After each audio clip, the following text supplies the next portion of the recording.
So after seeing Annabelle, I went and saw Gone Girl. Um, After seeing Annabelle, I figured it could only go up from here. Especially since this next movie was going to be directed by David Fincher, one of my favorite directors out there. Like, it's him, Scorsese, and Tarantino. They're probably my top three favorite directors. Love all three of them. Anytime they have their name attached to a movie or directing a movie, I'm going to see it one way or another. Even if it's something I never thought I would ever go see. Like, especially with Scorsese. I mean, never thought I would see a Wall Street movie. I'm not too big of a fan of Wall Street movies, and guess what? I love The Wolf of Wall Street. It was my favorite film last year. Same with like something like Hugo. Never. I was kind of curious with Hugo. I was curious with Martin Scorsese doing a kids film, and I was, it'd be like.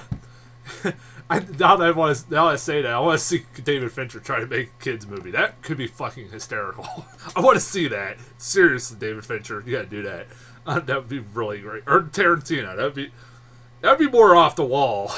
But than Scorsese doing it, because Scorsese can do a million different kinds of movies. Like Fincher, he's a very dark. He makes some very, very dark movies. He's made some really good ones over the years. I love The Social Network. I love Seven. I love The Girl with the Dragon Tattoo. That was the last movie he made. I was like, wow, it's been 3 years since he's made a movie. That's crazy. And this movie, it looked like it was going to be really good. I liked the trailers. I thought the trailer sold me on it.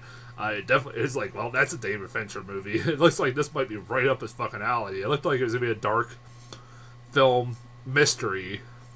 It kind of intrigued me, like what was going on. And it looked like it was going to be a really good social commentary too.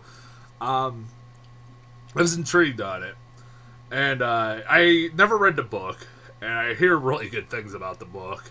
And from everybody that's read the book, they all tell me it's really, really good. And I've heard that this book is supposed to differentiate from the movie is supposed to differentiate from the book. So I mean I don't, anybody that's seen or read the book can tell me what is different. But I'm gonna tell you this right now. I think I just after I left the theater yesterday, I was like, I think I just saw the best film of the year. This movie was awesome, all kinds of awesome. If this doesn't get a lot of Oscars come Oscar time, or got a lot of awards come Oscar time, I am going to be shocked, especially in one particular, which I'll talk about. This movie is fucked up beyond belief. This is one of the most fucked up mainstream movies I've seen in a while. It is. Like, there are points in this movie, I'm like, I have no idea. Like, my jaw was just left agape like this. Like, just, like, with the shit that was going on in the screen. But, performances-wise, this movie has, honestly, there's not a bad performance at all in this movie. Ben Affleck's great. I used to be a guy that did not like Ben Affleck, but, he's gotten way better over the years, and I still think that he's a better director than actor, but he's really good in this movie, and he's very likable and relatable, and you kind of feel really bad for this guy, and it kind of has a lot of mystery about him throughout the movie that you're trying to figure out a lot of stuff about him, because honestly, throughout the movie, like throughout the first half of this movie, it could go either way. Like, you don't know whether he did kill his wife or not, because like there's just all kinds of evidence that points to one or the other. And it is intriguing. Like, the first half of this movie really got me intrigued. Like, what happened to this girl? Like, I was really fucking curious about it. And Ben Affleck was really good at playing a character that you can relate to, but could also really despise. Because, he was cheating on his wife, all that stuff. And you can understand, like, the media reaction behind this film, or for this guy, like how people were reacting to this guy. Well, I thought Ben Affleck was really good in this movie, and he's probably gonna get an Oscar nomination. The person that should get a fucking Oscar is Rosamund Pike. If she does not get, I'll tell you this right now. Every year, I talk about a certain performance, and I always say and emphasize that this person should get an Oscar come Oscar time, and never does. Leonardo DiCaprio, well, fuck, even with like somebody like Leonardo DiCaprio and Django Unchained, he didn't even fucking get nominated. But if she doesn't even fucking get nominated, or doesn't even get, like, isn't in the front running come Oscar time, that's a fucking crime. She's amazing in this movie. This is one of those performances that will, like, make a career. Like, she is really good. She is fucking crazy. I know I'm kind of going to spoilers. That might be getting a little bit of spoilers. But she is, like, insane in this movie, and she plays it so fucking well. Like, I knew from, like the trailers that, like, even from her narration in the trailers, that she probably could steal this movie, but fuck, I did not expect that. Like, it's really hard to describe her performance without getting into spoilers. I don't want to spoil it. It's one of those movies, the less you know about going in, if you've never read the book, the better. Because it's like, it's an experience. And she's the best, one of the best things about this goddamn movie. She, like, every scene she was in, I'm like, my mouth was agape. She's one of those actresses I've seen in, like, a million movies, and I can't, name them off the top of my head. Like, I've seen her, like, in supporting roles every so often. She was in the last movie I saw her in, I swear, was, like, The World's End with the Edgar Wright movie. And it's kind of, this is a fucking big change of acting. Like, it's a big change of a role for her from The World's End. Holy crap. I don't know what it is with this year and these great, crazy female performances, especially from Eva Green the last year. I mean, I want to see Eva Green get an Oscar nomination for, hell, either Sin City or 300, but that ain't gonna happen. I fucking guarantee Rosamund Pike's gonna get an Oscar nomination, which is fine by me. At least if one of them is gonna get one, I'm fine with that. This movie, I like the sister, girl who played the sister. I'm gonna look her up. I want to try to find the names. The girl who played the sister I thought was really good. God dang it, my phone. Yeah, I thought she was really good. She was really funny. She provided the funny moments. Even though this movie is very serious of a movie, it is very funny, too. There's some really funny fucking moments. Like, that line in the trailer that, when I heard it in the trailer, I didn't think it was funny. But that line where they're talking about how much of Ben Affleck's wife is a bitch, and that not really most people don't like her. And she's like, well, whoever kidnapped her is bound to bring her back anyways. That was a great line. Let's see. Oh, Carrie Coon. I've never seen her in a movie before. She was really good. She was really good, and she was really, really funny. And, I could see her reacting like that. She reminds me of a little bit of my sister, where if I were in that situation, she'd probably be acting the fucking same way. I don't know if she would be as supportive, but I would hope my sister would be as supportive. This movie also, I can't believe I'm gonna fucking say this, and oh god, I can't. This is something I never thought I would ever say in my million years. But David Fincher did something I never thought would be possible, and this was something I said when I saw the second trailer for this movie. They actually made me like Tyler Perry in this movie. He actually is decent. Yeah, this is the best performance I've seen in his whole fucking career, and he's not in it much, but he plays the lawyer of Ben Affleck, this high-profile lawyer who defends, like, accused murderers. all the time. And he is good. He has some funny moments too. He has some pretty funny lines. He actually made me laugh. Holy fuck, Tyler Perry actually made me laugh. Wow. It's like, and obviously it wasn't written, the lines weren't written by him, so that's why. Neil Patrick Harris has a really good role in this. Very serious role. He has a big part in the end of the movie, and he's really good in it. Definitely, I guarantee there's gonna be a lot of Oscar nominations thrown around come Oscar time. Definitely David Fincher should fucking get an Oscar. If he does, he hasn't won Best Director yet, and this might get him that one. I'm thinking this might maybe get him the Best Picture and the Best Director. I'm not sure if Ben Affleck... This is the thing with Ben Affleck's performance. I don't know if he will get the Best Actor, because...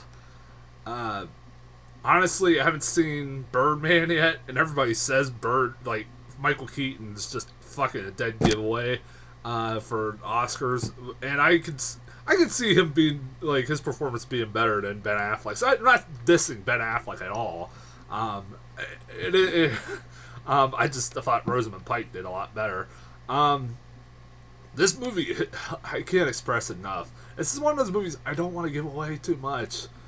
Like I said, the first half got me intrigued, what was going on, and then with an hour into the movie, you do know what happened to her, and that was one of the things about this movie. I was worried about was that once you found out that what happened to Amy, or Rosamund Pike's character, I was worried that the movie would go downhill from there. No, it didn't. It just got better. It got extremely better. It got some fucked up territory. I don't want to spoil it. I'm literally gonna go see this movie again. I was gonna go see this with a friend. Maybe go see this with a friend tomorrow who wants to see it. I haven't seen my friend in a long time. We've seen some really fucked up movies together. We've seen last movie we saw was Side Effects. It's a female, and just imagine your best friend from high school is a female. You're gonna see Side Effects. If you've seen Side Effects, you know why it's a little weird of a movie to go see with your best friend. But this is gonna be even weirder. But I was I'm half tempted because I told her, I said, if this movie is as good as it seems, I'm gonna go fucking see it again. I'm gonna see it again.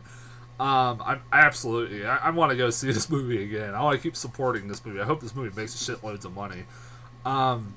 Yeah, the last half of this movie is really fucking crazy. And I guessed early on what happened to Amy. I figured it out. I didn't think I would. I'm one of those people that never really ever figures it out. I figured it out, but I would have never guessed where it went from there. How fucked up of a territory you got. I was just intrigued. All right, where the fuck is this movie going? It just kept throwing curveballs at me. I'm like, oh, for fuck's sake. And then how the movie ends brings up some really fucked up questions. I don't even want to talk about it. If you want to message me, we can talk about it. I would love to talk. It brings up some really fucked up questions. I want to know what happens after the movie ends, to these characters. It intrigues me, because there's just a million questions I had after the movie ended. I'm just intrigued how life goes on after that. After the events of this movie. This movie is really fucked up. I think I'm forgetting something else. I know every time I do one of these reviews, I have so much to talk about, and I fucking forget something. I'm drawing a blank. Honestly, I'm drawing a fucking blank. Go see this movie. It's worth it. It's fucking worth it. It's really good. I want to know, people that have read the book and have seen this movie, comment, tell me what's different. I want to know, is this movie, or is this book as fucked up as this movie is? Like, what was left out? Like, and what was added? I'm fucking curious. I'm really fucking curious. Like, alright, if this book is as fucked up as that movie is, I want to read it. I seriously want to read it. As far as trailers go, we got only 3 new ones. And they were new trailers for trailers I already got, or movies I'd already got trailers for. Exodus, Gods and Kings. I am really worried about that movie. I'm going to see it because it's directed by Ridley Scott. I like the guy. I love Ridley Scott. He's one of those directors I always, try to go support. But you have pretty much a all-white cast doing the story of Moses. And honestly, in the defense of this movie, the 10 Commandments also had Moses played by Charlton Heston. And I think pretty much was an all-white cast. So, I don't know. And I still am bothered by the fact that